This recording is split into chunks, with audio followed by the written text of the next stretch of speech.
Pour les parents comme pour les enfants, l'heure du coucher est un véritable calvaire. En tant que professeur des écoles, certains parents me sollicitaient pour éradiquer les terreurs nocturnes de leurs enfants.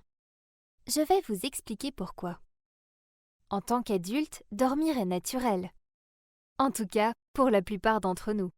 Mais si l'on prend du recul, n'oublions pas que les moments du coucher sont les premiers moments où l'enfant se retrouve seul, dans le noir. Plutôt violent, non? Voilà pourquoi le rituel du coucher peut se transformer rapidement en cauchemar. Alors que faire? N'oublions pas que chaque enfant est unique. Il faut donc s'adapter au mieux.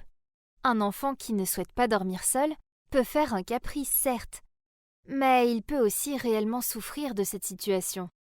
Je conseillais donc aux parents de discuter avec eux, de prendre la température, de lire une histoire apaisante, faire le point sur sa journée, anticiper la journée du lendemain en expliquant qu'il lui faudra des forces et donc qu'il faut se reposer. En ce sens, il comprendra l'importance du sommeil et acceptera plus facilement ce temps.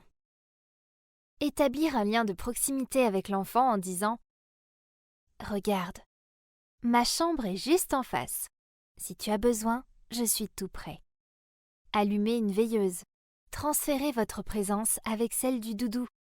Eh oui, le doudou remplace la présence chaleureuse de la maman. Enfin, presque. Car nos enfants ne sont pas dupes. Petite astuce, parfumez son doudou avec votre parfum. Il ne le quittera plus.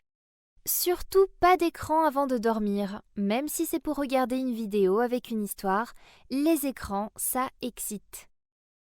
Mais en tant que musulmans, nous devons aller plus loin. Je m'explique. Dieu nous a créés. Dieu est bon, miséricordieux et tout-puissant. Il est capable de nous protéger. Et d'ailleurs, il nous a donné le moyen de nous protéger avec des invocations. C'est en ton nom, ô Allah, que je meurs et que je vis. C'est en ton nom, Seigneur, que je me couche, et en ton nom que je me lève.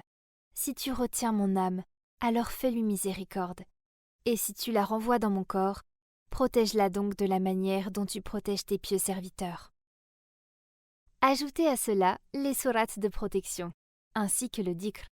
Votre enfant sera ainsi protégé si Dieu le veut. N'hésitez pas à l'expliquer à vos enfants grâce aux paroles de mon Eneshid intitulé « Bonne nuit maman ».